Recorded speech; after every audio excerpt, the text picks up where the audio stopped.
On Monday, the 25th of May, 2026, Britain broke a temperature record that had stood since 1922, 33.5 degrees Celsius at Heathrow, the hottest May day in the entire history of British measurement, an 80-year mark not edged past but cleared by most of a full degree. And here is what should stop you. That same week, Spain neared 101 degrees, and the plains of northern India turned deadly. 3 regions of the Northern Hemisphere, none of them touching, all of them burning at once. This is not coincidence. It is one thing, one invisible structure 7 miles above your head, and most people have never even heard of it. If you want to understand what is actually happening to the weather, hit the like button and subscribe to the Sky Lab, because this is the story everyone will be talking about by July. Drop a comment and tell me where you're watching from, and whether the heat has reached you yet. We are going to follow this all the way up to where the weather is really decided. Now, let's get into it. Part 1. The day. Britain broke its own record. There is a number that was set in 1922, and for more than 80 years it stood untouched. 32.8 degrees Celsius. That was the hottest temperature ever recorded in the United Kingdom during the month of May. It was first measured at Camden Square in London in the summer of 1922, back when the city ran on coal smoke and horse-drawn carts, and then, 22 years later, in 1944, while the Second World War was still being fought, the same figure was matched again at Tunbridge Wells and at Regent's Park. After that, nothing. For the rest of the 20th century, and for the first quarter of the 21st, that number simply held. Generations of British summers came and went. Children were born, grew old and passed away, and the record never moved. On Monday, the 25th of May, 2026, it moved. Provisional data from the Met Office placed the temperature at Heathrow on the western edge of London at roughly 33.5 degrees Celsius. In the units that much of the world still thinks in, that is about 92 degrees Fahrenheit. And the important thing here is not just that a record fell. Records fall all the time. The important thing is how it fell. It did not creep past the old mark by 1/10 of a degree the way records usually do, with a kind of apologetic nudge. It cleared it by most of a full degree. A barrier that had held for more than 8 decades was not edged aside. It was broken open, and this was May, not July, not the deep furnace of August. This was a spring bank holiday, the kind of long weekend the British traditionally associate with optimistic barbecues and rain. The calendar said late spring. The thermometer said high summer, and then some. If that were the whole story, it would already be worth your time. But it is not the whole story, and the rest of it is stranger and larger than a single hot afternoon in London. Because while that record was falling in Britain, almost the entire western flank of Europe was burning under the same heat. And thousands of miles away on the plains of northern India, a separate, even more brutal heat was killing people. 3 regions of the Northern Hemisphere, none of them touching, all of them roasting in the same week. And here is the part that should make you sit up. They are connected, not by coincidence, by something physical, something you cannot see, something most people have never thought about, moving silently about 7 miles above your head. So let us start with the ground we can feel, and work our way up to the thing we cannot. Stay in Britain for a moment, because the British case is unusually well documented and it sets the pattern for everything else. The daytime record at Heathrow was extraordinary on its own, but there was a second number from that same stretch of heat that, in some ways, frightens meteorologists more than the first one. It came from a place called Kenley Airfield, a small aerodrome on the southern fringe of London. On one of those nights, the temperature at Kenley fell only as far as 19.4 degrees Celsius. It never went lower. That too was a record, and it is worth saying it plainly. It was the warmest May night ever recorded in the entire history of the United Kingdom. Before we get to why that warm night matters, hold the geography of it in your mind for a moment, because the place names tell a quiet story. Camden Square, Tunbridge Wells, Regent's Park, Heathrow, Kenley. These are not exotic locations. They are ordinary corners of southeastern England, the kind of places where people walk dogs and catch trains and live unremarkable lives. There is something worth noticing in the fact that a record of genuine meteorological significance, a record that speaks to the changing behaviour of the entire Northern Hemisphere, was set not in some remote desert observatory, but on the apron of a major international airport, in the suburbs of an ordinary city, on an ordinary holiday weekend. The grand patterns of the atmosphere do not announce themselves with drama. They announce themselves in the temperature readout at Heathrow on a Monday while planes taxi past. That is part of what this whole video is about, learning to read the small, local, almost mundane data points as the visible edge of something vast. Now, why would a warm night matter more than a hot day? Think about how your own body handles heat. During the day when the sun is hammering down, you sweat, you seek shade, you endure. You're waiting for something. You're waiting for the night. The night is when the air cools, when the heat finally lets go of the rooftops and the pavement, when your body gets its chance to shed the load it has been carrying since morning. That nightly recovery is not a luxury. It is a biological necessity. It is the reset button. A night that never falls below 19.5 degrees is a night with the reset button removed. The body goes into the next day already behind, already overheated, already depleted. This is why heat researchers watch overnight minimums so closely, and why the truly dangerous heat events in human history have so often been the ones with hot nights stacked on hot days. A record-breaking day is a headline. A record-breaking night is a quieter, more dangerous thing, and in this event Britain got both, in the same stretch of the same week. That is not normal. Hold on to that. The forecast that followed the record told its own small story. After Monday, the Met Office expected the heat to push even higher in places, with a peak near 35 degrees Celsius forecast for parts of London, the home counties, and Cambridgeshire on the Tuesday. Temperatures above 30 degrees were expected to spread across eastern Wales and across eastern, southern and central England. And then, just as quickly, the forecast showed the heat draining away. 31 degrees, then 30, then 27, then 28. Within a few days the air would be ordinary again. It is worth noticing how that declining forecast would have felt to an ordinary person living through it. For most people in Britain, the heat arrived, peaked, and faded over the course of a long weekend and a few days after, and then life went back to the famous mild grey normal. By the following week, it would have been easy to half forget the whole thing, to file it as a nice hot spell, lucky timing for the bank holiday. And that is precisely the danger of an event like this, in terms of how it is understood. The heat itself is brief, and for most people in a wealthy temperate country survivable and even pleasant. The record it set is a single line in a database. The deeper meaning, the signal about the behaviour of the hemisphere does not announce itself, and then it is gone. This is why it matters to actually stop and examine an event like this while it is fresh, to pull it apart and understand it, rather than letting it slide past as just another warm weekend. The weekend fades. What it revealed should not. That shape matters. This was not a heat that settled in for a month. It was a spike, a sharp, intense, short-lived blade of heat that arrived, peaked, broke an 80-year record, and then began to recede. And a spike like that is a clue. It tells you that whatever produced this heat was not a slow seasonal drift. It was a configuration. Something in the atmosphere arranged itself into a particular shape. That shape produced extreme heat for a few days, and then the shape began to relax.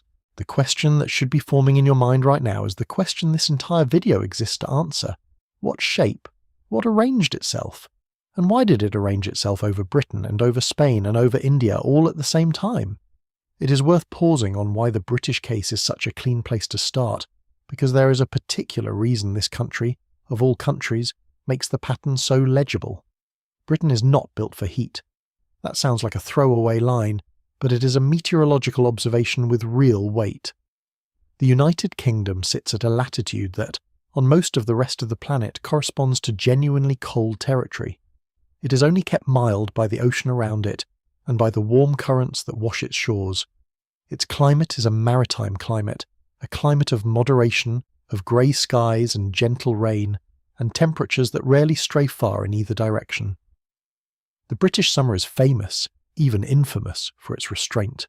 So when a temperature record falls in Britain, it falls in a place where heat is not the natural state, where the entire built environment, the houses without air conditioning, the railways that buckle, the asphalt that softens, is calibrated for a cooler world. A record in Britain is a record set against the grain of the place itself. That is part of why it is so striking, and part of why it makes such a clear signal. When a country built for cool is forced past a number it has not touched since the Second World War, the atmosphere is telling you something it cannot say as clearly in a place that is hot every year anyway. And consider the human texture of that record day, because the date is not incidental. The 25th of May 2026 fell on a spring bank holiday, one of those long weekends scattered through the British calendar. It is traditionally a weekend of modest national ritual. People travel to the coast, they visit family, they light barbecues in defiance of a forecast that, in an ordinary year, threatens drizzle. The bank holiday is, in the national imagination, a small gamble against the famous unreliability of British weather. And on this particular bank holiday, the gamble did not just pay off, it overshot wildly. Crowds packed onto beaches, parks filled. The whole country briefly behaved like a Mediterranean nation, and underneath the pleasant surface of it, underneath the ice creams and the sunburn, the instruments at Heathrow were quietly recording the hottest May temperature in the entire history of British measurement. That is the strange double nature of a heat event like this one. For most people, on the day, it is simply a glorious weekend. The danger, the records, the deeper meaning, all of that is invisible in the moment. It only becomes clear afterward, when the data is examined, and when you place that single hot weekend against the backdrop of what the rest of the hemisphere was doing at the same time. There is one more thing worth noticing before we leave the ground and go up to find the answer. The Met Office, when it described this British heat, was careful about something. There is a popular image, and it is a powerful one, of hot weather as an invasion. A blast of desert air. A blowtorch of Saharan heat blown north across the Mediterranean and up over Europe until it scorches London. It is a vivid picture, and it is not entirely wrong, because warm air from the south did play a part later in the week. But the Met Office was clear that this was not the main engine of the British heat. The main engine was something less dramatic to imagine and far more important to understand. It was high pressure, a great dome of high pressure building directly over and near the United Kingdom itself. The heat, in other words, was not mostly imported. It was largely manufactured in place. That distinction is going to matter enormously, because it is the key to the whole mechanism, and it is the single most common thing that ordinary coverage of heat waves gets wrong. Watch how heat is usually described on the news. You will hear about hot air being dragged up from Africa, plumes of warmth surging north, the Sahara reaching out a hand. And that language paints heat as a substance, a hot thing that exists somewhere else and gets carried to you, the way a delivery van carries a parcel. It makes the heat feel like a visitor. But that is not, for the most part, how this kind of record heat works. The heat over Britain was not a thing that travelled. It was a thing that was made, locally, by the behaviour of the atmosphere directly overhead.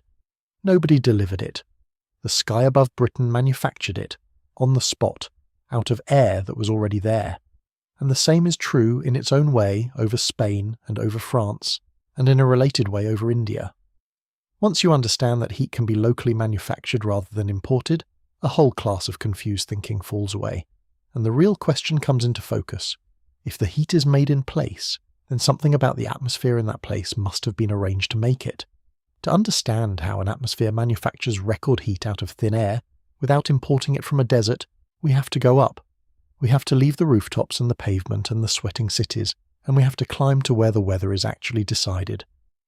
About 7 miles up there is a river, and right now that river is doing something strange. Part 2. The River of Wind, 7 miles up. High above your head, higher than the cruising altitude of most of the airliners that cross the sky, there is a current of air that never stops moving. It circles the entire planet. It is thousands of miles long, a few hundred miles wide, and only a couple of miles deep, a thin, fast ribbon of wind wrapped around the Northern Hemisphere like a band around a spinning top. Meteorologists call it the jet stream, and although you cannot see it, and you almost never feel it directly, it is one of the most powerful forces shaping the weather of your life. Most people, if they think about the jet stream at all, know it as something pilots talk about. It is the thing that makes a flight from New York to London faster than the flight back, because eastbound aircraft can ride the current and westbound aircraft have to fight it. That is a real and correct piece of knowledge, but it badly undersells what the jet stream is. The jet stream is not merely a convenience or an inconvenience for aviation. It is, for the middle latitudes of the planet, the master controller of weather. It decides where storms go. It decides which air masses meet and which stay apart.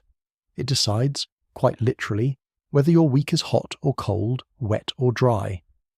If you live anywhere in the temperate zones, in Europe, in North America, across much of Asia, the jet stream is the single most important feature of the sky above you, and almost none of us ever think about it. We're going to spend real time on it now, because you cannot understand what happened in late May without understanding this river of wind, and once you do understand it, you will never read a weather forecast the same way again. The jet stream exists because of a simple, fundamental imbalance. The equator is hot, the poles are cold, the Earth is always trying to even that out, always trying to move warmth from the tropics toward the Arctic, and because the planet is spinning, that flow of air does not move in a straight line from south to north. The rotation of the Earth bends it, deflects it, until it is racing not poleward but eastward, a high-altitude wind tearing around the globe from west to east at speeds that can exceed 100 miles an hour. That is the jet stream. It is, in a sense, the boundary line. It separates the cold air of the north from the warmer air of the south. It is the fence between two worlds of temperature. Now, here is the thing about that fence. It is not straight. It was never straight. The jet stream does not run around the planet like a perfect circle drawn with a compass. It meanders. It wanders north and south as it goes, tracing out enormous slow curves, great looping waves that can each be 1,000 miles or more from crest to crest. These waves have a name. They are called Rossby waves, after the scientist who first explained them, and they are a normal, permanent, healthy feature of the atmosphere. The jet stream has always waved. Some weeks the waves are small and gentle, and the jet runs in a fairly tidy, fast west-to-east line. Other weeks the waves grow large and dramatic, with the jet stream swinging far to the north in one place and plunging far to the south in another. And it is those waves, the size of them and the speed of them, that decide what kind of weather you get. Picture the jet stream as a winding river seen from far above. Where the river loops far to the north, it carries the boundary line with it, and it leaves a great bulge of warm southern air sitting underneath that northward loop. Where the river loops far to the south, it drags cold northern air down into the bulge, and the land beneath that southward dip turns cool and unsettled. So the position of those loops is the position of your weather. A northward loop overhead means warmth. A southward loop overhead means cool and rain. The jet stream is not just a wind. It is a template. It is the stencil through which the weather is painted onto the surface of the planet. Most of the time, that stencil is moving. The waves of the jet stream travel. They drift slowly from west to east, the whole pattern progressing, so that the warm bulge that sat over you on Monday has slid east by Thursday and someone else gets it, while a new piece of weather moves in to take its place over you. That movement is what we experience as the ordinary churn of weather. A few warm days, then a front, then some rain, then a cool spell, then warmth again. The pattern progresses. The stencil slides along. Nothing stays. But sometimes the waves stop sliding. Sometimes the waves of the jet stream grow so large, so exaggerated, so steeply curved that they lose the ability to travel. A small ripple moves along easily. A vast, towering, looping wave is heavy and sluggish and can grind to a halt. When that happens, the whole pattern locks. The warm bulge that was supposed to slide east and move on instead just sits there, and it sits there, and it sits there. The stencil stops sliding, and whatever piece of weather it was painting onto the land below gets painted and painted and painted again in the same place, day after day after day. Meteorologists have a name for this stalled, locked, exaggerated state. They call it a blocking pattern. The jet stream has, in effect, blocked itself. And in late May of 2026, the jet stream over the North Atlantic and Europe did exactly this. It went into a strongly amplified, slow-moving, blocked configuration. The waves got huge, and then they stopped. There is a reason the word block is so apt, and it is worth making the image vivid. In ordinary weather, the parade of systems moves through. A low-pressure system, a band of rain, a clearance, a warm spell, all of it shuffling along from west to east, each piece taking its turn over you and then moving on to bother someone else. A blocking pattern is what happens when one massive, immovable feature plants itself in the middle of that parade and refuses to budge. It is a boulder dropped into the marching line. Everything that was supposed to flow through now has to go around. Storm systems that would have crossed the blocked region get deflected, shunted far to the north or far to the south, forced to take long detours. And the weather underneath the block, whatever it happens to be, is frozen in place. Because the normal mechanism that would have swept it away and replaced it has been switched off. A block does not just create one region of stuck weather, it disrupts the flow for thousands of miles in every direction. It is the single most disruptive thing the mid-latitude atmosphere routinely does to itself. It is worth slowing down here, because the idea of a wave that stops moving is genuinely strange the first time you meet it, and it is the hinge on which this entire story turns. We are used to waves that travel. A wave on the ocean rolls toward the shore. A ripple spreads across a pond. The waves of the jet stream normally are like that, travelling features sliding steadily along. But the atmosphere is not water, and the waves in it obey more complicated rules. A Rossby wave has a kind of natural relationship between its size and its speed. The small, tight waves are nimble and tend to race along from west to east. The big, broad, deeply curved waves are sluggish, and the very largest ones can slow almost to a standstill, or in some cases even drift slowly backward, westward, against the general flow. So when the atmosphere amplifies its waves, when it stretches them taller and deeper, it is not just making the weather more extreme, it is making the weather slower, it is making it stick. The amplification and the stalling are two faces of the same coin. A jet stream with giant waves is, almost automatically, a jet stream with slow or frozen waves. And that is the deep reason a blocking pattern is so dangerous. It does not just produce extreme weather. It produces extreme weather and then refuses to let it leave. And there is a feedback hidden inside this, a way the block helps to maintain itself, which is part of why these patterns can be so stubbornly persistent. Once a strong ridge of high pressure has set up, it begins to deflect the jet stream around itself, like a boulder in a river forcing the current to part and flow around it. The jet stream, forced to detour around the established ridge, ends up reinforcing the very shape that is deflecting it. The pattern, in effect, digs its own groove and then settles deeper into it. Forecasters watching a strong block develop know that it will not simply wash away in a day or two. It has a kind of inertia, an architectural stability, and it will hold until something large enough comes along to break it down. This is why heat under a block is not a one-day affair. It is a siege. The pattern locks, and then it holds the line, day after day, while the heat underneath it climbs. There is a particular flavour of blocking pattern that is worth picturing precisely, because it is the one operating here, and it has a name that tells you its shape. It is called an omega block. The name comes from the Greek letter omega, the one that looks like a horseshoe, or like a great rounded arch with two little feet at the bottom. Picture that letter. Now picture the jet stream tracing it. The jet stream comes racing in from the west, and instead of running straight, it swings sharply upward, climbing far to the north in a great rounded arch. At the top of the arch it curls over, and then it plunges back down the other side, dropping far to the south again, before finally continuing east. That arch in the middle, that big rounded hump, is a ridge of high pressure. And the 2 feet at the bottom, the two places where the jet has plunged south, are troughs of low pressure. An omega block is one of the most stubborn patterns the atmosphere can produce. The high pressure ridge in the middle is locked in place, pinned by the 2 low pressure troughs flanking it like bookends. Nothing can move. The whole structure can sit nearly motionless for many days, sometimes well over a week. And the land that has the misfortune to lie underneath that central arch, underneath the high pressure ridge, underneath the rounded top of the omega, gets the heat. Not for a day. For as long as the block holds. This is the shape we were looking for. This is the configuration.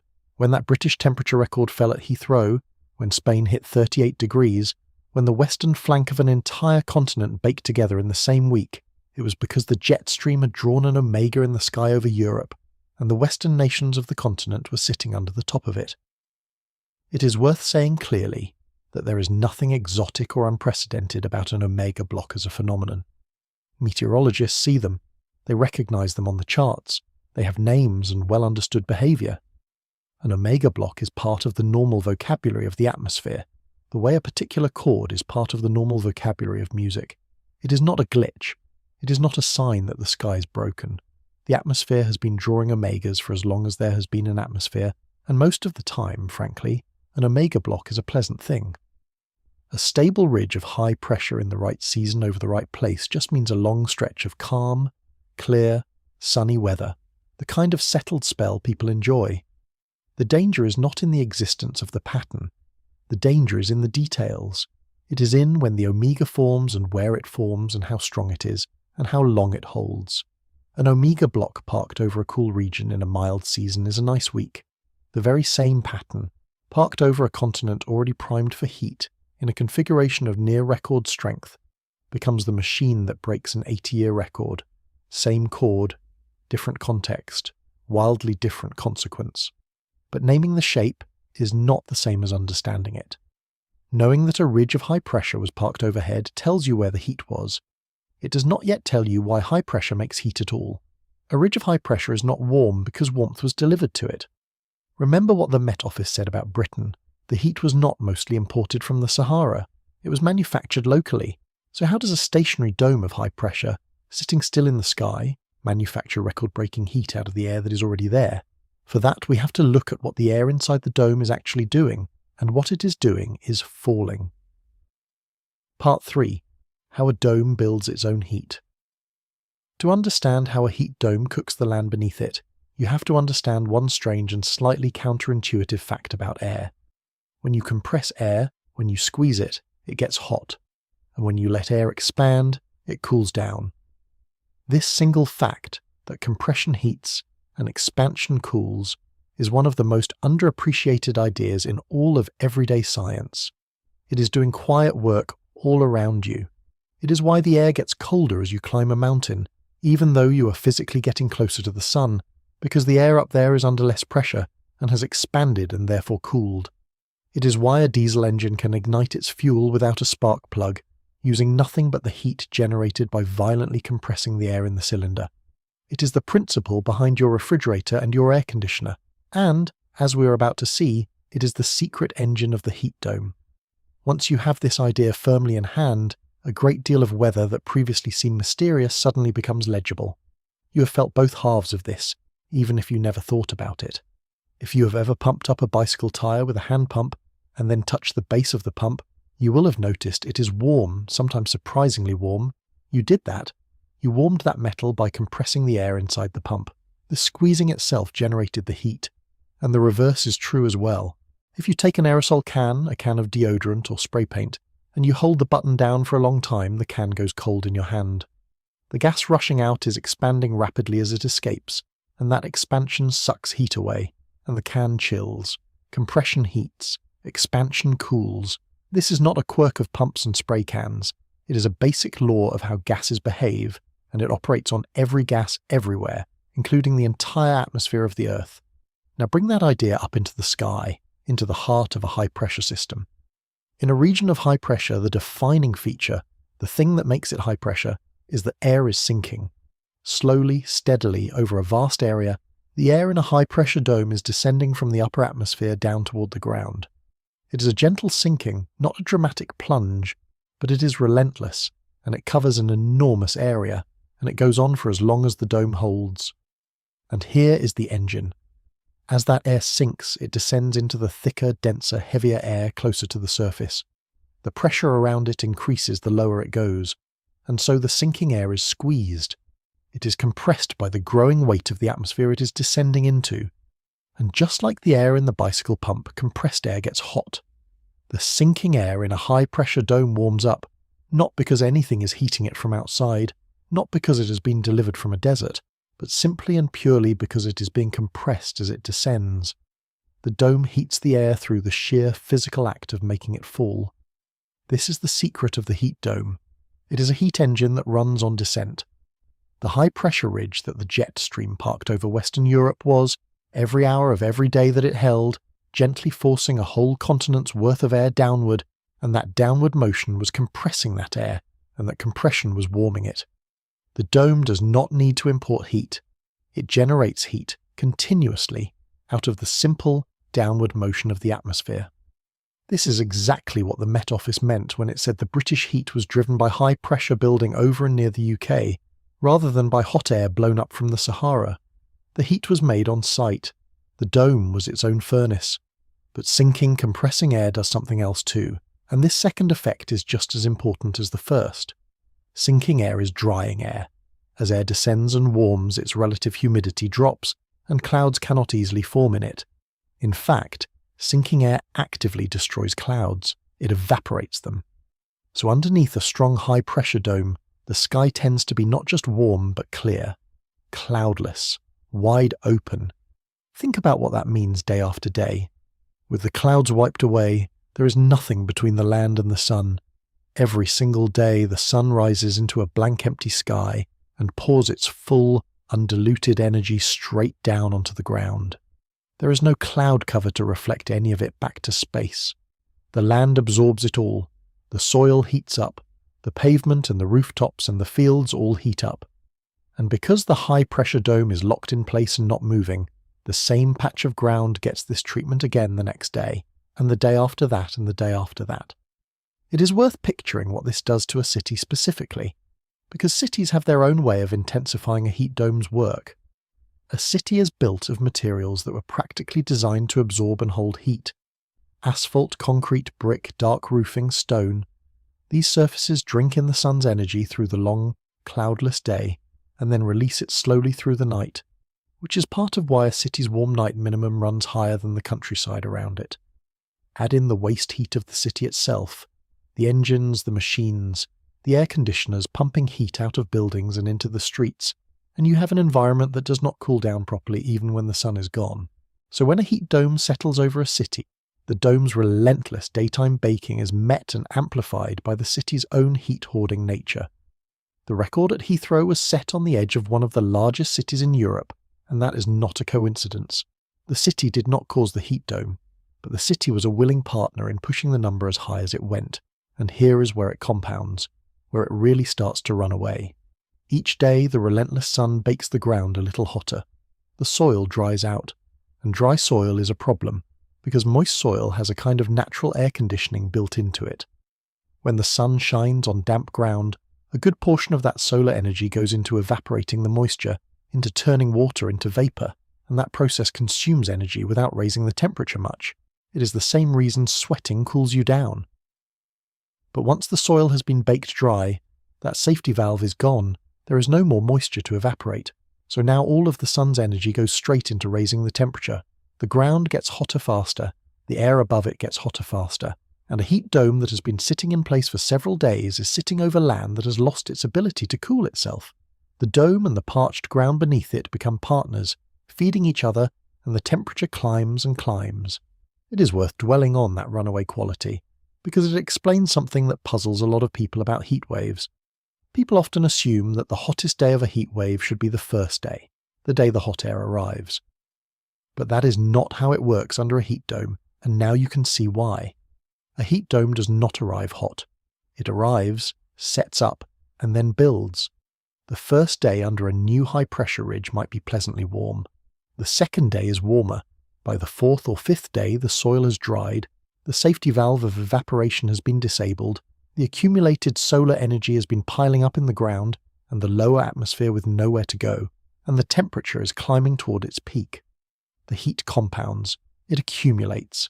It is an interest-bearing account, and the longer the dome holds, the more the balance grows. This is also why the duration of a block matters so much.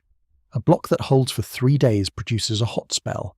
The very same block holding for 8 or 10 days produces a catastrophe, because those extra days are the days when the compounding has really taken hold.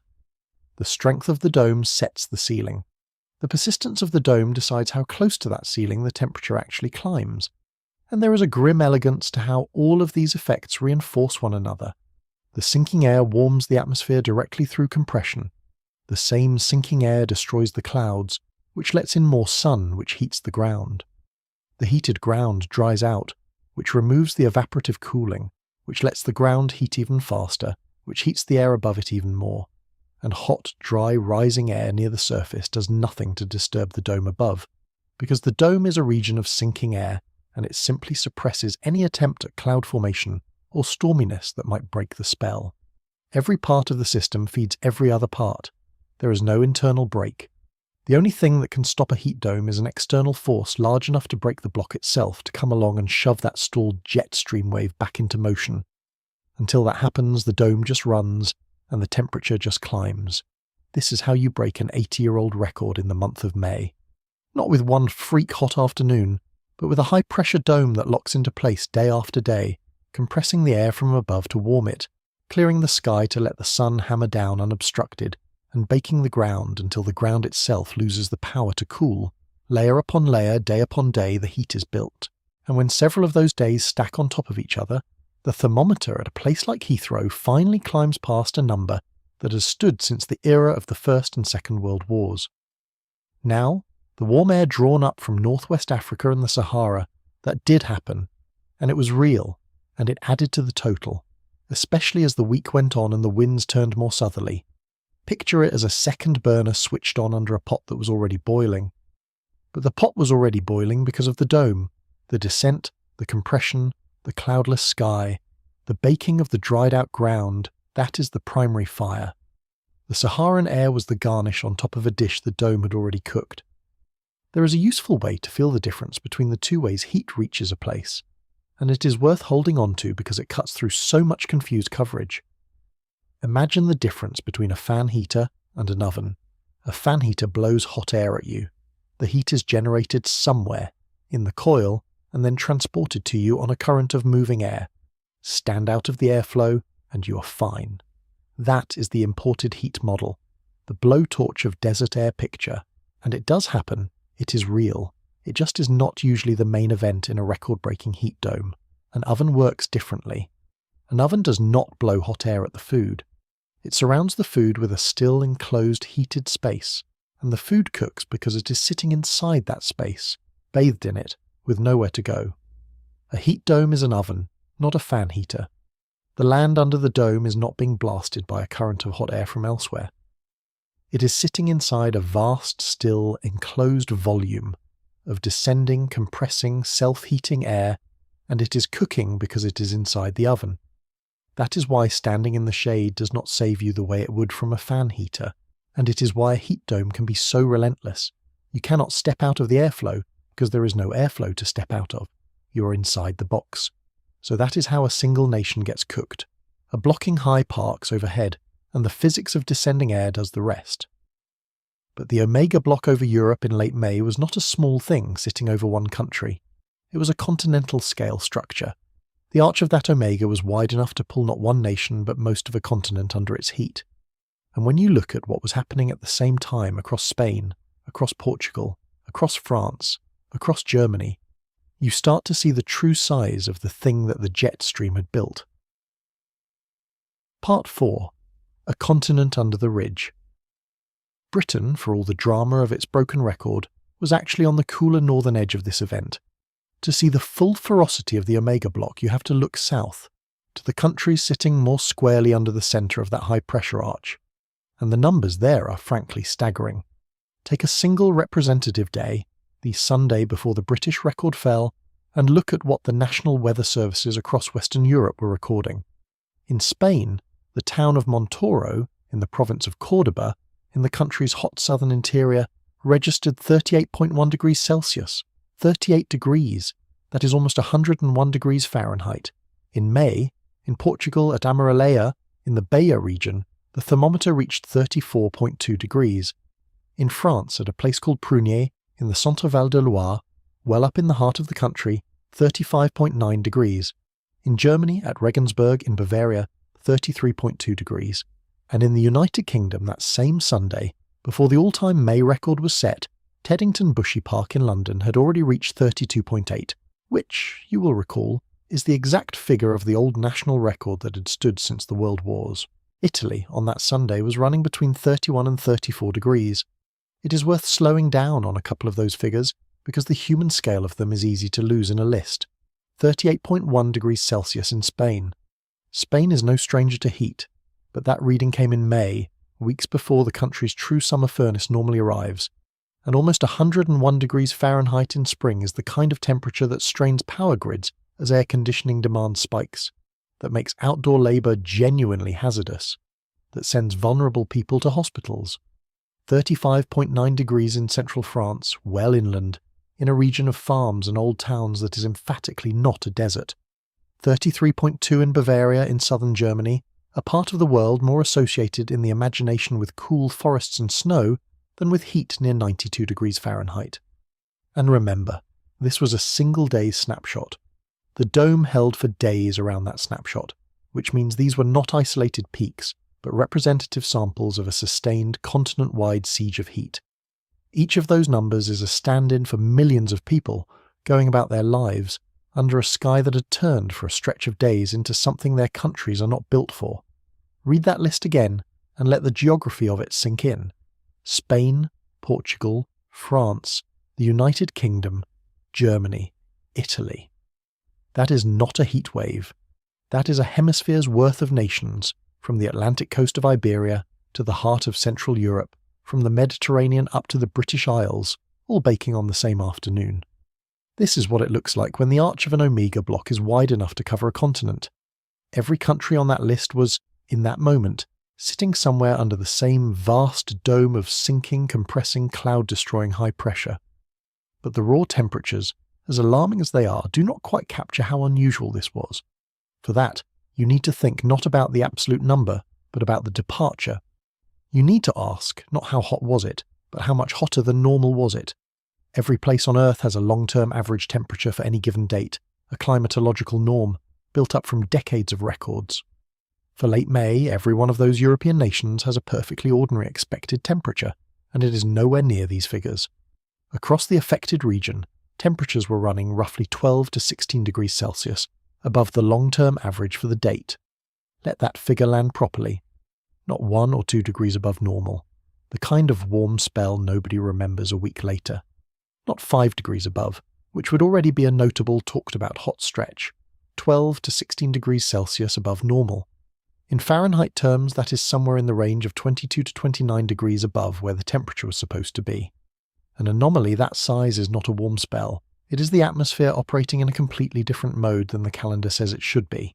It is late May posing as late July, and not a mild late July either. There is a reason the anomaly, the departure from normal, is the number that meteorologists actually care about, and it is worth making explicit because it changes how you should read every heat headline for the rest of your life. An absolute temperature on its own can be misleading. 38 degrees Celsius in a desert town in high summer is just a hot day. Unremarkable. Expected. The same 38 degrees in a place and a season where the normal is 20 is an extraordinary event. The raw number is the same, the meaning is completely different. What tells you whether you are looking at ordinary weather or at something genuinely anomalous is not the height of the temperature but the distance between the temperature and where it should be, and that distance, across Western Europe in late May of 2026, was enormous. 12 to 16 degrees Celsius of distance. When you see an anomaly map of an event like this, a map that shades each region by how far above or below normal it is running, the affected part of Europe does not show up as a slightly warmer shade of the usual. It shows up as a deep, angry, saturated red, a colour the scale normally reserves for the most extreme departures it can represent. The map is not showing you a warm Europe. It is showing you a Europe that has, for a few days, swapped its climate for somewhere else's. There is also a particular cruelty to heat that arrives this early in the year, and it is a human factor worth naming. Heat is not purely a matter of temperature. It is also a matter of acclimatization. A human body that has spent a summer in the heat adjusts to it. The body learns, physiologically, to sweat more efficiently, to manage the load. By August, a population that has lived through June and July has built up some tolerance. But late May heat arrives at a population that has just come through winter and a mild spring. Nobody is acclimatized. The body has no summer conditioning to fall back on.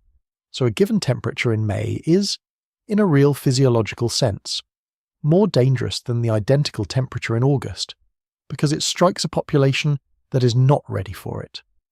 This is one of the quiet reasons that early season heat events, the ones that arrive before the body and the society have adjusted, tend to be disproportionately harmful. The calendar said spring. Nobody's body had received the message that it needed to behave as though it was summer. When meteorologists saw an anomaly of that magnitude spreading across an entire continent, the language they reached for changed. This was not described as a warm spell or even as a heat wave in the ordinary sense. The analysis described it as an extraordinary thermodynamic plume, a massive core of extreme warmth, pushed over Spain, Portugal, Ireland, the United Kingdom, France and Germany. Forecasters warned of a high potential to shatter all-time station records across multiple countries as the ridge expanded and strengthened.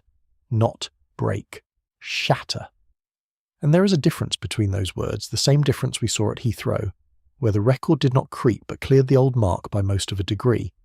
And there is one more measurement, the most technical one in this whole story, but also in some ways the most revealing, and I want to walk you through it because it is the number that tells you the dome itself was historic.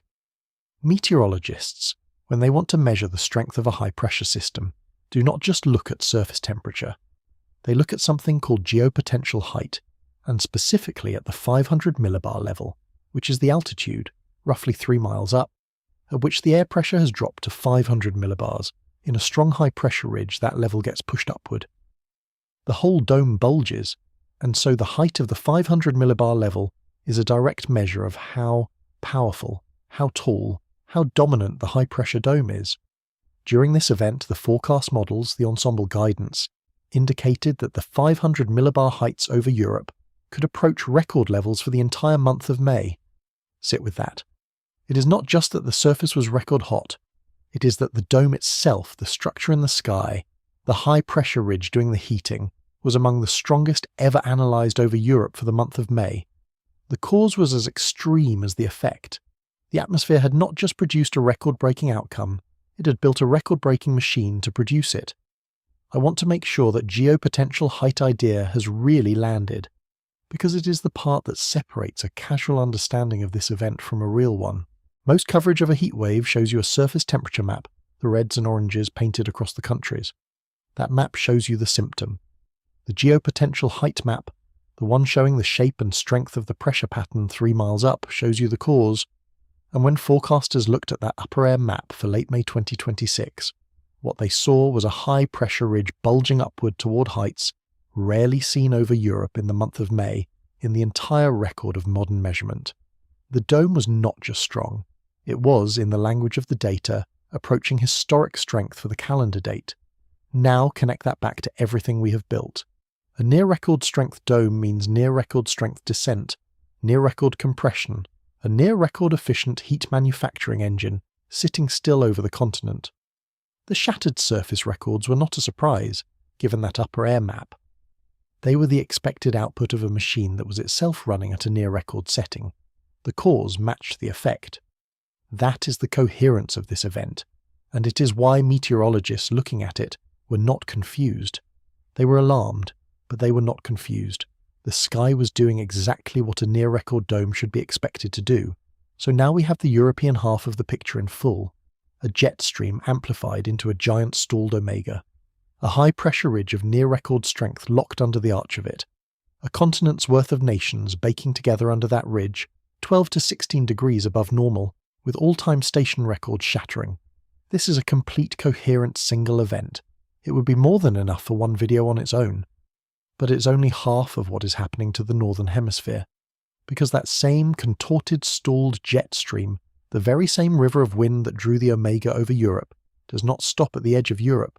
It wraps around the entire planet, and the way it loops and dips and ridges as it continues east determines the weather over Asia, just as surely as it determines the weather over Spain.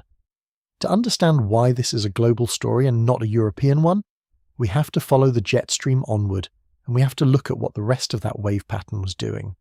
Because a jet stream this amplified does not just create one zone of extreme heat, it creates a whole hemisphere divided into sharp, violent contrasts.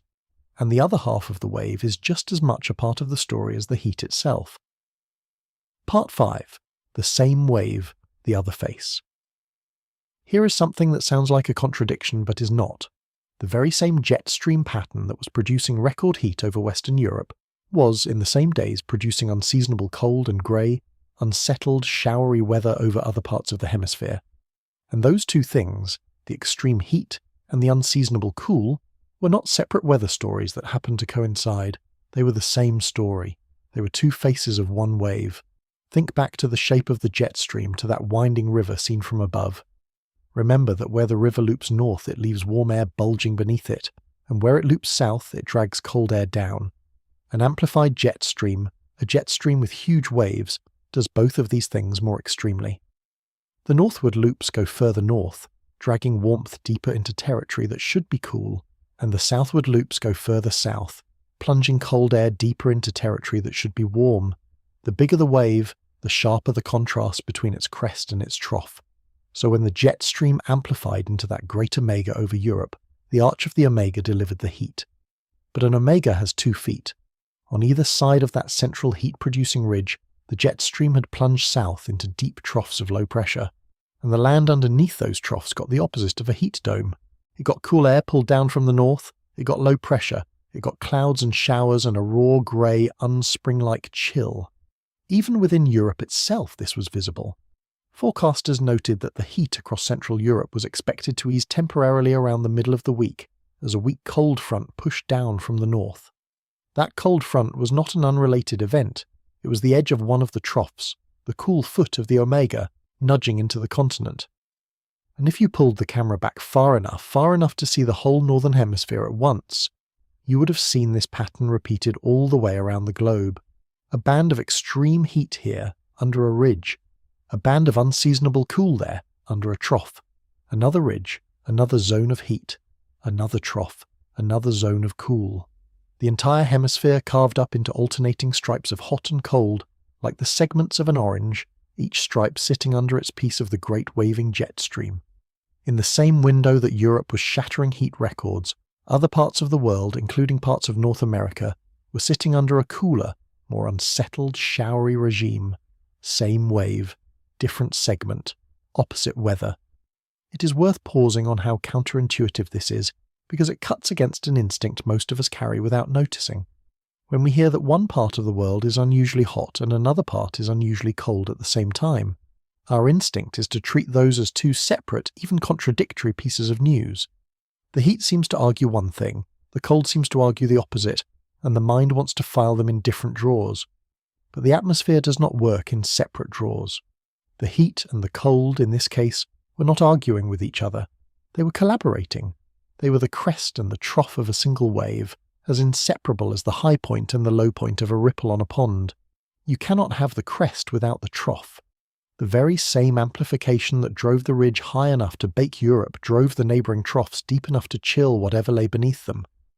A simultaneous bout of record heat in one region, and unseasonable cold in another, is not evidence of a confused or contradictory atmosphere.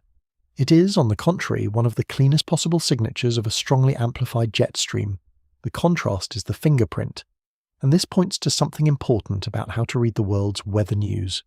In any given week, you can find headlines about heat somewhere and headlines about cold somewhere else, and it is tempting to treat them as cancelling out, as if the planet were just noisy and random and the extremes balanced into a wash.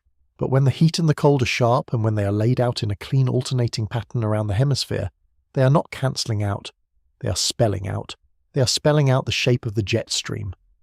A hemisphere with sharp, locked bands of hot and cold is not a hemisphere of random noise. It is a hemisphere whose weather has been organised, gripped, by an amplified and stalled wave pattern. The noise, read correctly, is a signal. This is why a meteorologist looking at a map of the Northern Hemisphere during this event would not have seen chaos. They would have seen something almost eerily organised. They would have seen a clean, repeating, wave-shaped signature stamped across the whole hemisphere, with the heat and the cool laid out in orderly bands, each one corresponding precisely to a crest or a trough of the jet stream. The sharper and more locked those bands are, the more amplified the wave, and in late May of 2026 those bands were sharp, and they were locked. This is the deepest reason why what happened is a global story, rather than a collection of local ones. It is not merely that several places were hot at the same time, the way several unrelated things can happen to coincide. It is that the heat in Europe and the heat elsewhere and the cool in between were all expressions of a single, hemisphere-spanning structure. One jet stream, one wave pattern, one configuration of the atmosphere, drawn across the entire top of the planet, deciding all at once which nations would burn and which would shiver. And once you understand that, you understand why we now have to travel. Because there is a third great region of the Northern Hemisphere that was caught, in those very same days, under a brutal heat of its own. It is a region with more than 1 billion people in it. And it was not enjoying a record-breaking spring bank holiday. It was enduring something far more dangerous, something that was already costing lives. To see the true reach of what this contorted jet stream had done, we have to leave Europe entirely and travel several thousand miles to the southeast, to the vast, flat, sun-hammered plains of northern India. Part 6. The Plains of India Under the Same Sky. While Western Europe was sweating through a record-breaking but, for most people, survivable heat, the Indian subcontinent was enduring heat of a completely different order of severity. This is the part of the story where the numbers stop being remarkable and start being frightening. In the town of Banda, in the northern Indian state of Uttar Pradesh, the temperature reached 48.2 degrees Celsius. I want you to convert that one in your head, because it deserves the full weight of its other unit. 48.2 degrees Celsius is just shy of 119 degrees Fahrenheit. That was the hottest place in the entire country, and it was running about 4.5 degrees Celsius above what is normal even for Banda, even in this hot season. In the Vidarbha region of the state of Maharashtra, the town of Brahmapuri reached 47.2 degrees Celsius, around 117 Fahrenheit. The capital, Delhi, a city of tens of millions of people, was forecast to touch 44 to 45 degrees Celsius, comfortably above 111 Fahrenheit day after day under repeated official heat alerts. It helps to understand what a temperature like 48 degrees Celsius actually does to a human being, because the number alone can slide past you as just another statistic. The human body holds itself at an internal temperature of around 37 degrees Celsius, and it has exactly one primary tool for shedding excess heat when the air around it is hot. That tool is sweat. The body pushes moisture onto the skin, the moisture evaporates, and the evaporation carries heat away. It is the same evaporative cooling we talked about with damp soil, but that tool has limits, and the limits are brutal. When the air temperature climbs to 48 degrees, the air around the body is 11 degrees hotter than the body's own core. The body is no longer fighting to stay cool in a neutral environment. It is fighting an environment that is actively pouring heat into it from every direction at once. Sweating still works for a while, but it costs enormous amounts of water, and if that water is not replaced, the body dehydrates, the sweating falters, and the core temperature begins to rise. And the human body has a very narrow tolerance for a rising core. A few degrees of internal overheating is the difference between discomfort and organ failure. This is what a number like 48.2 degrees means on the ground. It means an environment in which the body's single cooling tool is being overwhelmed, and in which survival depends on shade, on water, and on rest, 3 things that are not equally available to everyone. And that last point is the one that matters most for understanding why the same heat is so much deadlier in some places than others. Heat does not strike a population evenly. It finds the gaps. It finds the person who works outdoors because their livelihood gives them no choice, the construction labourer, the farmer, the street vendor. It finds the person with no cool room to retreat to, no air conditioning, sometimes no reliable electricity at all. It finds the very old and the very young, whose bodies regulate temperature less effectively. It finds the person who is already unwell. A heat wave is, in this sense, a kind of stress test applied to a whole society at once, and it exposes ruthlessly every inequality in that society's access to shade and water and rest and cooling. The plains of northern India in late May are home to enormous numbers of people for whom those protections are thin or absent. That is why a heat wave there is not, as it largely was in Britain, a record-breaking but survivable weekend. It is a siege with casualties. The India Meteorological Department, the country's national weather service, had issued heatwave warnings across a long list of states: Delhi, Rajasthan, Punjab, Haryana, Uttar Pradesh, Madhya Pradesh, Vidarbha, Chhattisgarh, Bihar, Telangana. That is not a region. That is a substantial fraction of one of the most populous countries on earth, all of it under official warning at once, all of it being told that the heat was dangerous and was expected to persist through the end of the month. There is a phrase worth introducing here, because it captures something important about why heat is such an underestimated hazard. Heat has been called a silent killer, and the silence is the point. A hurricane announces itself. A flood announces itself. A tornado is visible, violent, undeniable, and it leaves a wreckage that photographs well and tells its own story. Heat does none of that. Heat kills quietly, indoors, often alone, often among the elderly and the isolated and the already frail. It does not flatten buildings. It does not make for dramatic footage. Its victims do not die in a single visible catastrophe, but one at a time, dispersed across a whole region, often with the heat listed nowhere on the official cause. And because heat is silent in this way, it is chronically underestimated, both by the public and sometimes by the systems meant to count its toll. A society braces for a hurricane. It often does not brace with the same seriousness for a heat wave, even though heat, summed across a bad season, can be the deadlier of the two. Keep that idea of the silent killer in mind, because it is the reason the death toll of a heat event is so genuinely difficult to pin down, and it is the reason the next part of this story has to be handled with real care. And in India, unlike in London, this heat was not an abstraction or a curiosity. It was killing people. In the southern state of Telangana, officials confirmed that 16 people had died of heat stroke across 7 districts.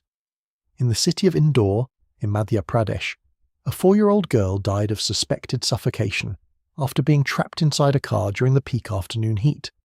These are not statistics.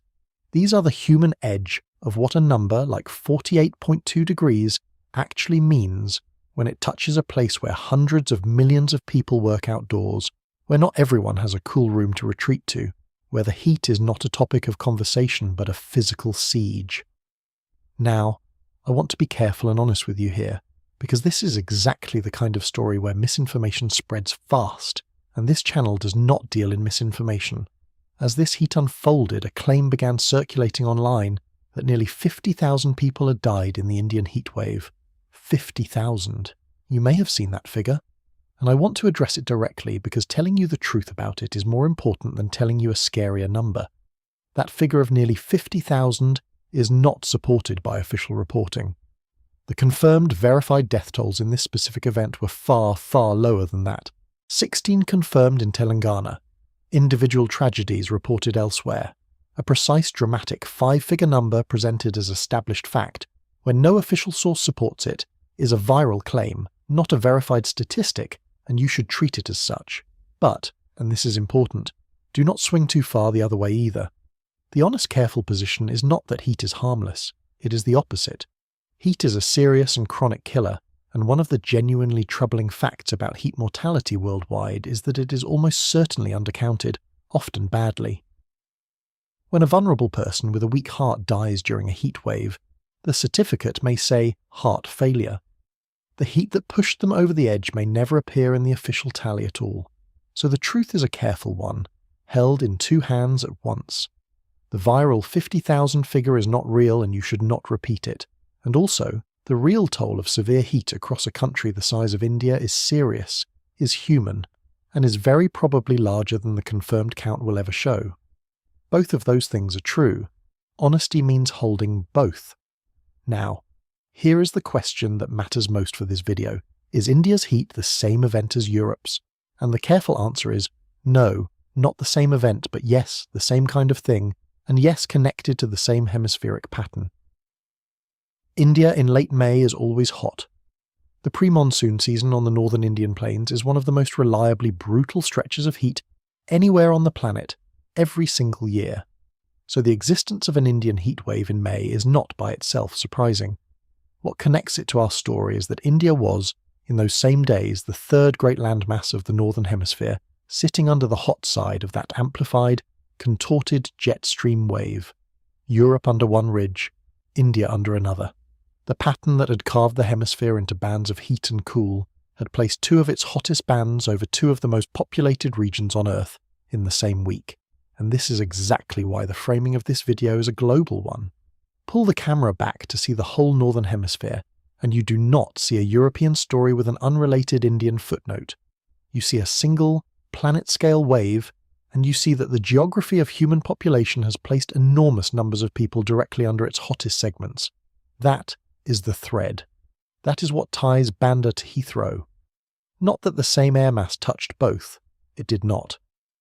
But that the same overarching atmospheric configuration, the same waving river of wind had its fingerprints on both at once. It is worth being precise about the nature of the connection between the Indian heat and the European heat, because this is exactly the kind of claim that, stated loosely, becomes misinformation, and stated carefully becomes genuine understanding. I am not telling you that the same mass of hot air touched both London and Banda. It did not. The air over Britain and the air over the Indian plains are separated by thousands of miles and by entirely different regional weather systems. I am not telling you that Europe's Omega block reached out and caused India's heatwave directly. That is not the claim. The claim is more subtle and in a way more interesting. It is that the jet stream is a single, continuous hemisphere-encircling river of wind, and that when that river goes into a strongly amplified big wave state, it does so all the way around. It does not amplify over Europe and stay calm everywhere else. The waviness is a property of the whole system, and a strongly waved jet stream, by its nature, produces multiple ridges and multiple troughs spaced around the hemisphere. Europe sat under one of those ridges.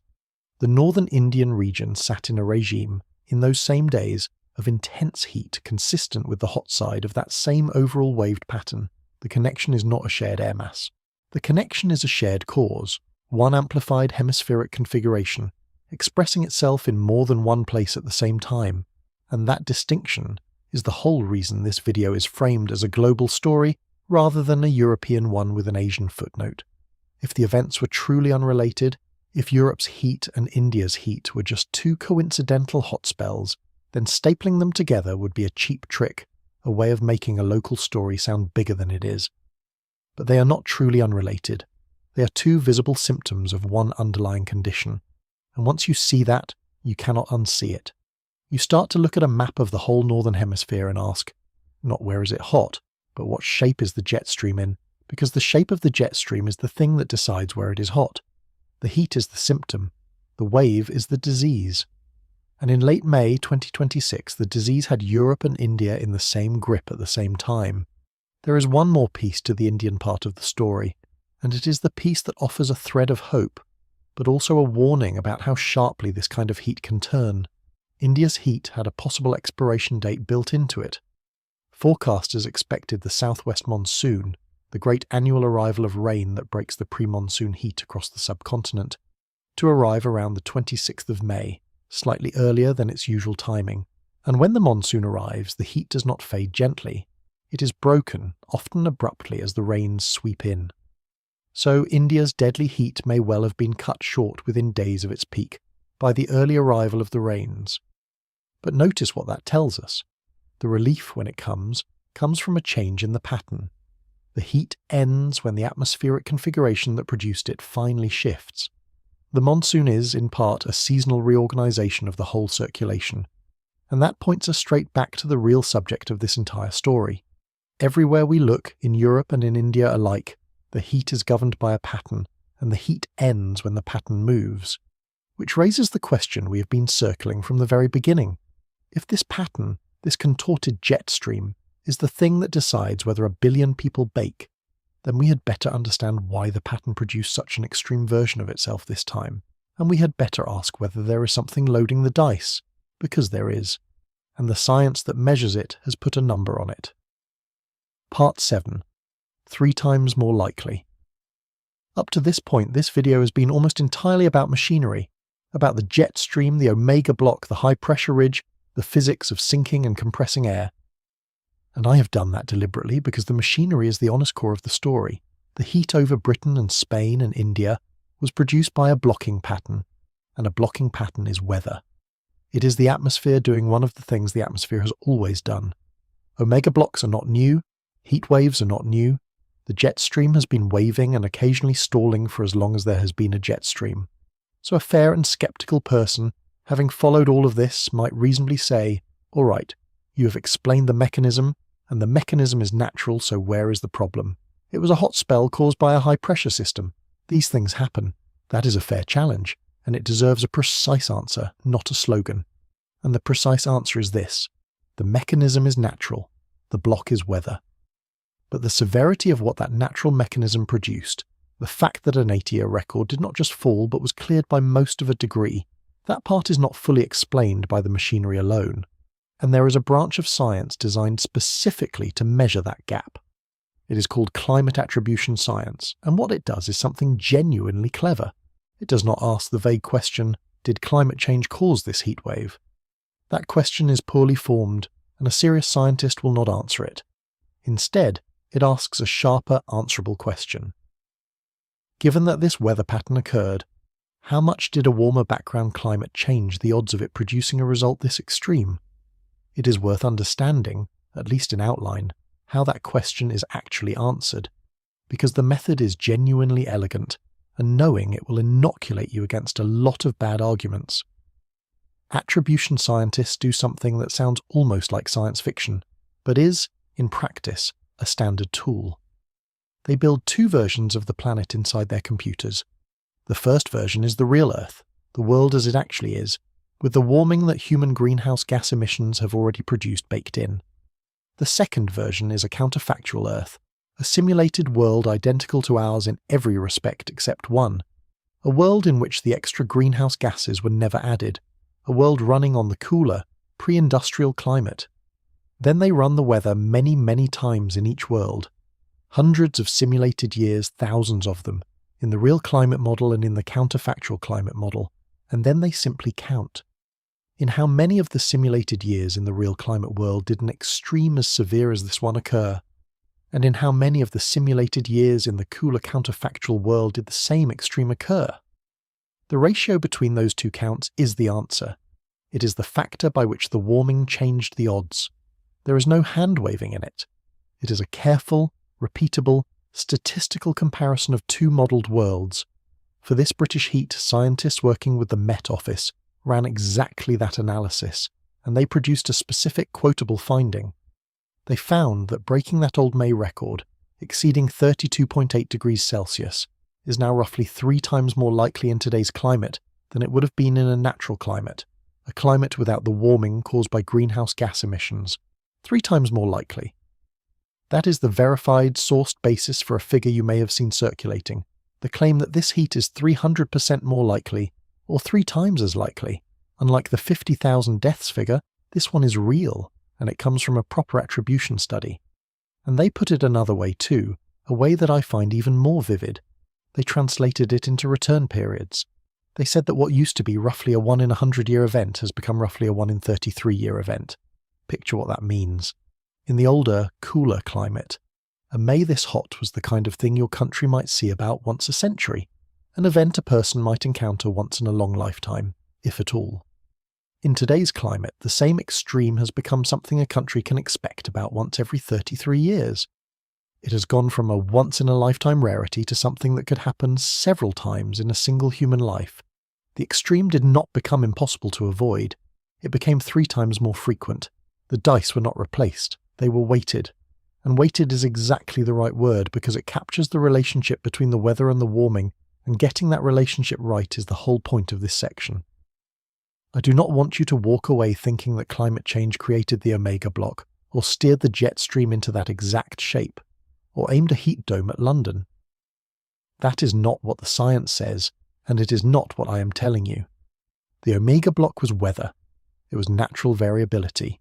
It would have been entirely capable of forming in a cooler world, and in a cooler world it would still have produced a hot spell. But here is the thing. In a cooler world, that same block would have started from a cooler baseline.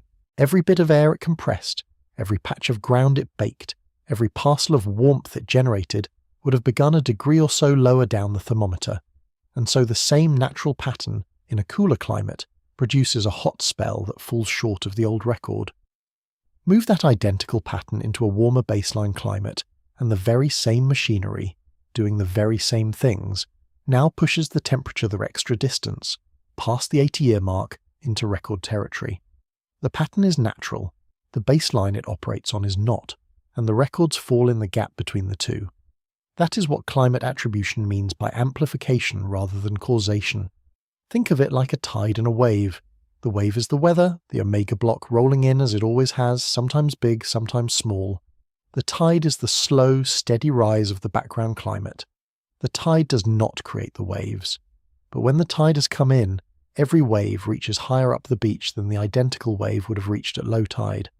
The wave that finally surges past the high water mark and floods the promenade does so, not because that one wave was supernatural, but because it arrived on top of a risen tide. The Omega block of late May 2026 was a wave. It broke an 80-year record because it arrived on top of a tide that has been rising for a century. There is a second consequence of the tide metaphor that is worth drawing out, because it is the part that turns this from a story about one weekend into a story about the years ahead. A rising tide does not just lift the wave that finally floods the promenade. It lifts every wave. It changes the entire baseline against which all the waves are measured. And so the effect of a warmed climate is not really about any single record-breaking event. It is about the quiet, relentless shifting of the whole distribution. The hot days that used to be rare become merely uncommon. The hot days that used to be uncommon become ordinary. The truly extreme, the record-breaking, the once-in-a-century slides forward to become once-in-a-generation. Nothing about the weather machinery has to change for this to happen. The jet stream can keep doing exactly what it has always done, drawing its omegas and its ridges at the same rate it always has. But because every one of those patterns is now operating on a higher baseline, the output of the whole system has shifted upward. The attribution number for this one British record, roughly 3 times more likely, is a single snapshot of that larger, slower process. It is one measurement of a tide that is still coming in. And this reframing matters because it dissolves a false argument that you will hear constantly whenever extreme heat is in the news. You will hear one side say, "This proves climate change," and you will hear the other side say, "No, it was just a high-pressure system, a natural pattern, nothing to see here." And the quietly frustrating truth is that, in a sense, both of those statements are incomplete, and the real picture contains both of them at once. It was a natural high-pressure system, and the warming made that natural system roughly 3 times more likely to break the record. Those are not competing explanations fighting for the same job. They are 2 different layers of the same event. The mechanism tells you how the heat was made. The attribution tells you why the heat was a record. You need both to understand what happened, and anyone selling you only one of them is selling you half a story. If you take only one idea away from this entire video, let it be this one, because it will serve you for the rest of your life every time a heat wave is in the news. There are 2 questions you can ask about any extreme weather event, and they are different questions with different answers, and almost all of the public confusion comes from mixing them up. The first question is, how did this happen? By what mechanism? The second question is, why was this version of it so severe? For the heat of late May 2026, the answer to the first question is the Omega block, the stalled jet stream, the descending air, all the machinery we have spent this video building. That machinery is natural, it is weather. And the answer to the second question, why a record that stood since the world wars was not just broken but cleared by most of a degree, is the warmed baseline, the risen tide, the roughly 3-fold loading of the dice. 2 questions, 2 answers, both true at once. The person who tells you it was just a high-pressure system is answering only the first question and pretending the second does not exist. The person who tells you it was simply climate change is collapsing the second answer into the first and skipping the mechanism entirely. The complete, honest, scientifically accurate picture needs both, held together at the same time, mechanism and amplification, the how and the why so bad. Keep those 2 questions separate in your mind, and most of the noise around climate and weather simply resolves itself. So we now have, I think, a genuinely complete account of this event. We know the shape, the contorted stalled jet stream. We know the structure, the Omega block and its near-record high-pressure ridge. We know the engine, the sinking, compressing, cloud-destroying air that manufactures heat out of descent. We know the reach, 3 populated regions of the hemisphere under the hot bands of one wave. And we know the loading, a warmed baseline climate that made the record roughly 3 times more likely. That is the event, fully explained. But explaining the event is not quite the same as understanding what it means, because there is one more question, and it is the uncomfortable one, the one the careful scientists argue about, and it is this. Patterns like this Omega block have always been possible. But are they becoming more common? Is the jet stream itself, the river of wind that ran this whole show, starting to behave differently than it used to? That question does not have a settled answer, but it has a body of serious science circling it, and what that science is finding is unsettling enough to be worth your attention. Part 8. Is the jet stream itself changing? Everything I have told you so far in this video is, by the standards of atmospheric science, solid ground. The mechanism of a heat dome, the structure of an omega block, the attribution finding that the British record was made roughly 3 times more likely by a warmer climate, those are well established. But now I want to take you, deliberately and with clear signposting, onto less settled ground. Because there is a question that working scientists genuinely disagree about, and intellectual honesty means showing you the disagreement rather than pretending it is resolved. The question is this: the whole of this event depended on the jet stream becoming strongly amplified and then stalling, locking that omega block in place for days. So, is that kind of behaviour, the big waves, the stalling, the blocking, becoming more frequent as the planet warms? Is the jet stream itself changing its habits? There is a well-known and intuitively appealing line of argument that says yes. It goes like this. Remember that the jet stream is driven by the temperature contrast between the cold pole and the warm tropics. That contrast is the engine. Now here is the observation that gets people's attention. The Arctic is not warming at the same rate as the rest of the planet. It is warming substantially faster, a phenomenon often called Arctic amplification. And if the Arctic is warming faster than the tropics, then the temperature contrast between the pole and the equator is shrinking. The cold end of the engine is getting less cold, and the argument continues. If you weaken that temperature contrast, you weaken the disciplining force on the jet stream. A strong contrast keeps the jet stream taut, fast, and relatively straight, like a firmly pulled rope. Weaken the contrast, the reasoning goes, and the jet stream becomes slacker, slower, and more prone to big, loopy, meandering waves, the kind of waves that grow large and then stall, which would mean more blocking, more omega blocks, more stuck patterns, more heat domes that lock in place and refuse to move. It is a clean, elegant story, and it is genuinely influential, and a number of respected scientists find real support for it. But, and this is the part intellectual honesty demands, it is not settled. Other scientists looking at the same atmosphere find the signal weaker, or messier, or harder to separate from ordinary natural variability. The jet stream is a fantastically complicated thing, pushed and pulled by many forces, and isolating one clean trend in it, against a background of enormous year-to-year noise, is genuinely hard. So the careful, accurate statement is this: the idea that a warming Arctic is making the jet stream wavier and blocking more common is a serious, actively researched and plausible hypothesis. It is not a proven fact. You should hold it as an open and important question, not as a settled conclusion. And if anyone tells you it is simple and decided in either direction, they are ahead of the science.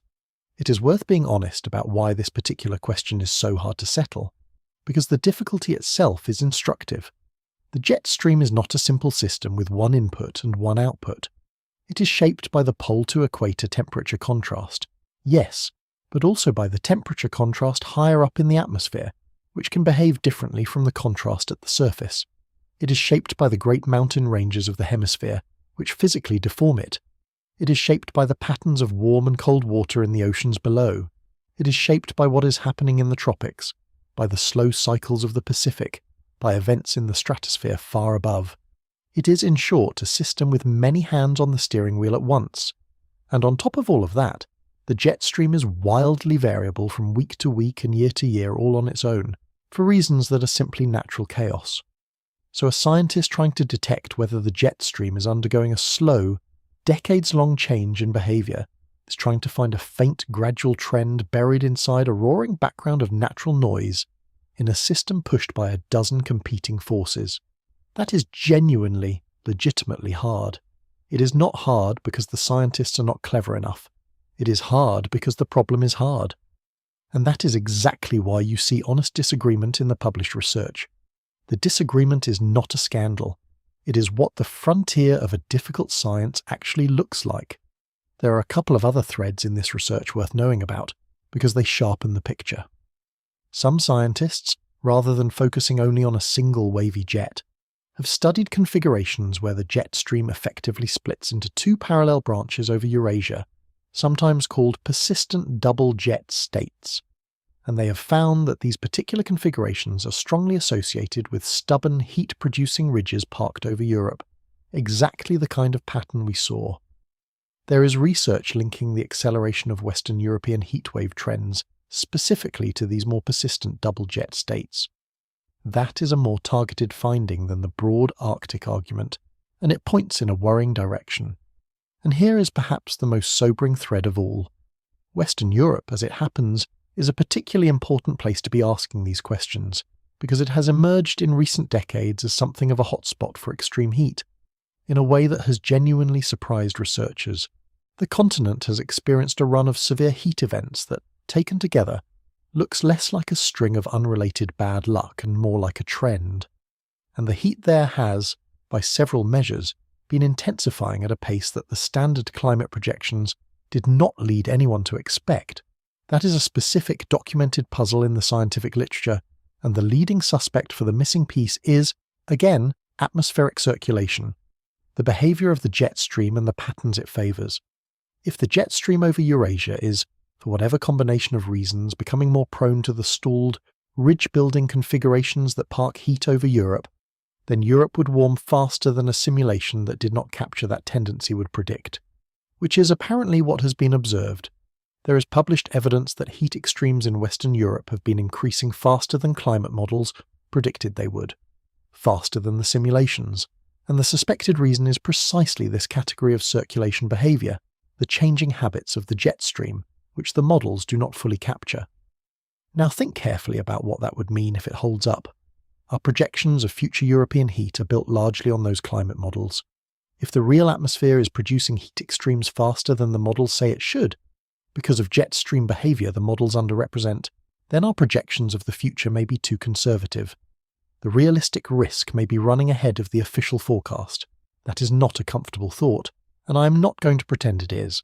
I want to be clear about the status of everything in this part of the video. This is the speculative frontier. The mechanism of the heat dome is certain. The attribution number is solid. Whether the jet stream is fundamentally changing its behaviour is genuinely uncertain, and I've flagged it as uncertain at every step, because that is the truth, and you deserve the truth. But uncertain does not mean unimportant. It is uncertain in the way that a strange noise in the engine of your car is uncertain. You do not know yet exactly what it is. That is precisely why you do not ignore it. The possibility that the very machinery of the hemisphere's weather is shifting its habits is not a reason for panic, but it is a reason for serious, clear-eyed attention. And it leads us finally to the questions this whole event leaves sitting in our laps, including the questions that, predictably, the internet answered in the worst possible ways. Part 9. What May is telling us about July. Whenever an event like this unfolds, whenever the heat breaks records and the maps turn dark red and the story goes global, a second weather system forms. Not in the atmosphere, but online.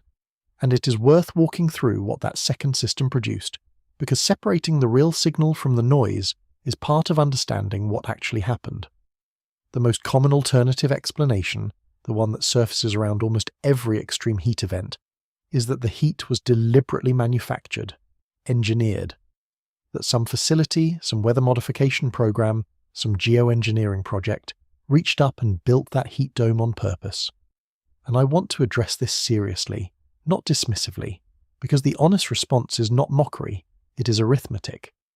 Think about the sheer size of what we have been describing. An omega block stretched across an entire continent. A high-pressure ridge with near-record geopotential heights.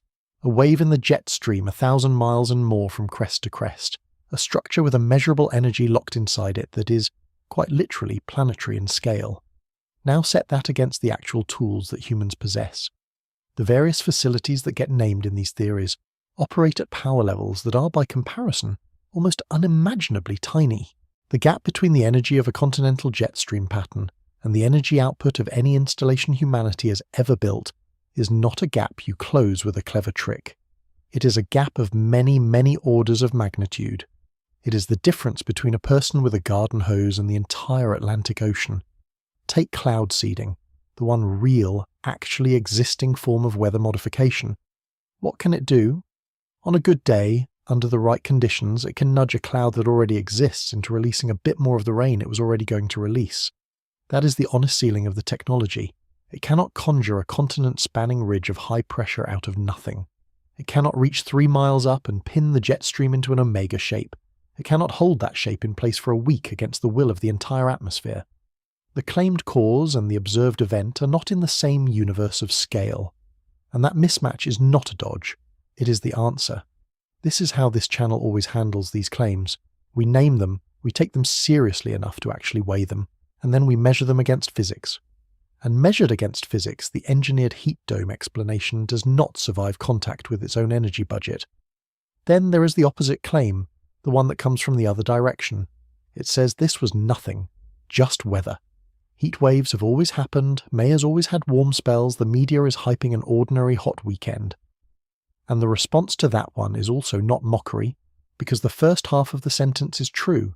Heat waves have always happened. Warm spells in May are not new. But look at the specifics of this event.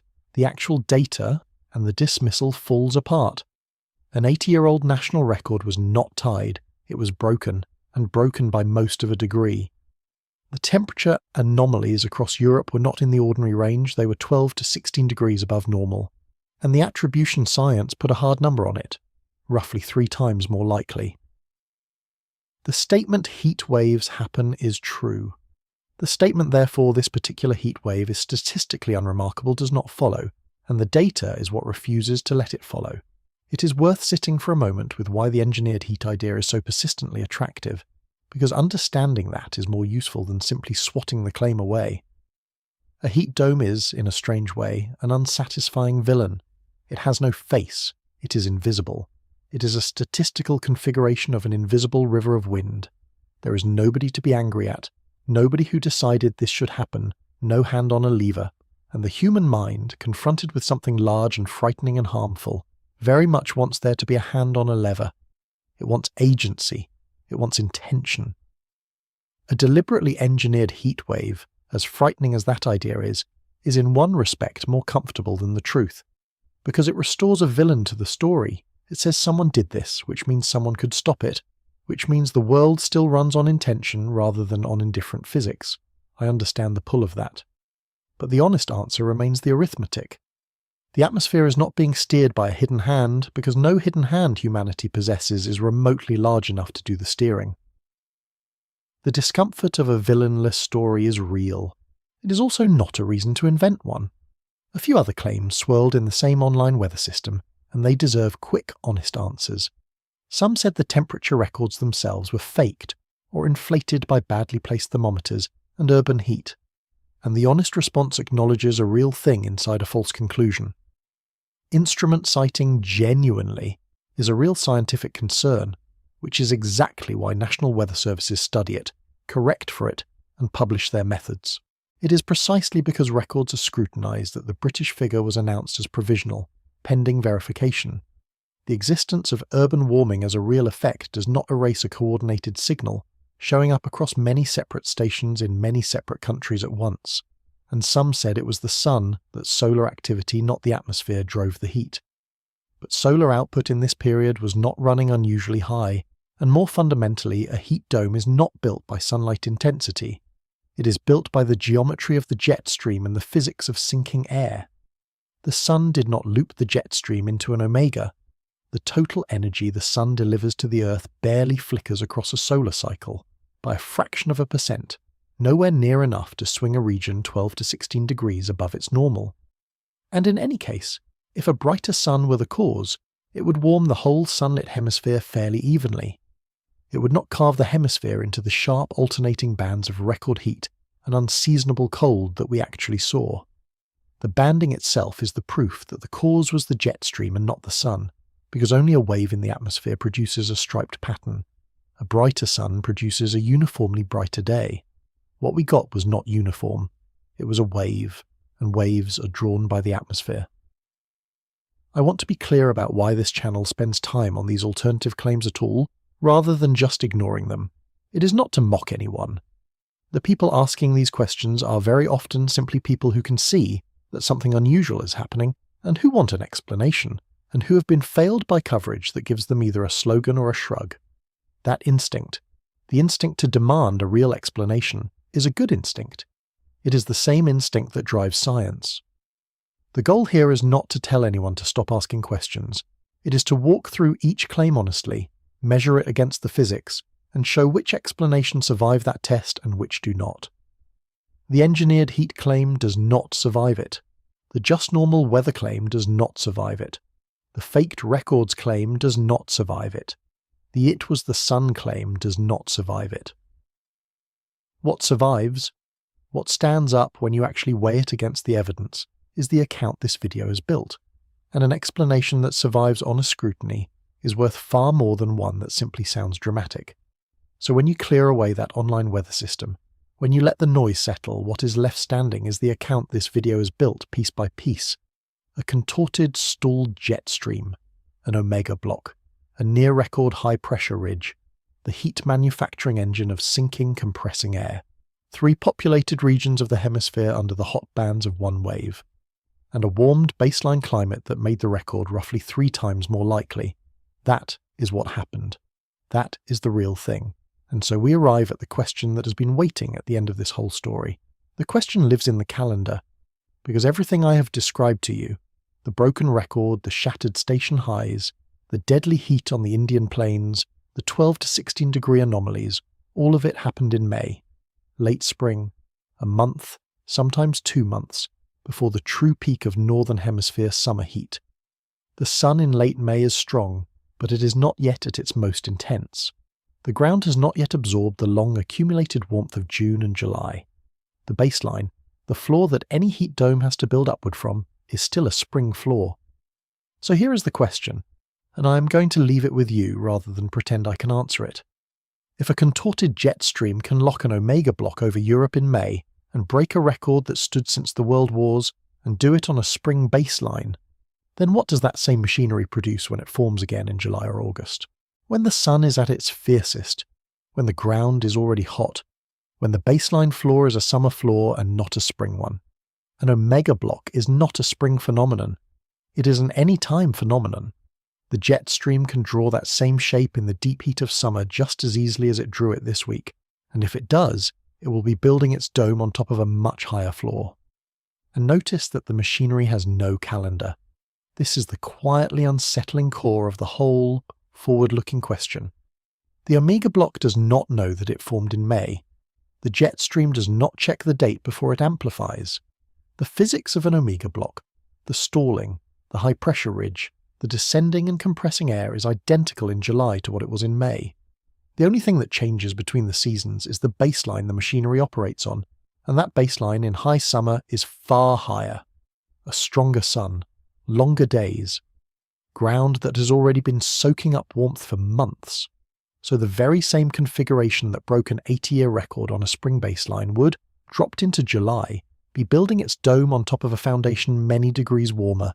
The machine is the same, the floor under it is raised. And that is the thought experiment that should stay with you. We watched this week what this machine can do on the gentlest foundation of the warm season.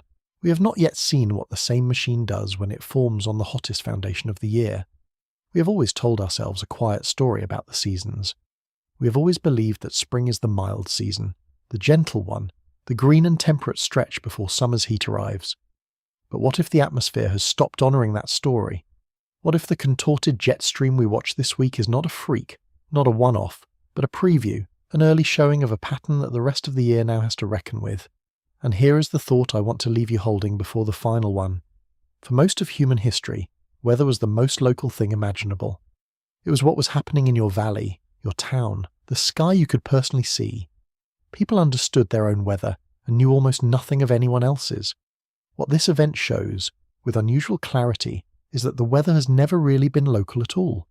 The heat over your head, if you were in Britain or Spain or northern India this week, was a local symptom of a structure that wrapped the entire hemisphere. The same river of wind that decided your afternoon was, at that very moment, deciding the afternoon of someone 4,000 miles away.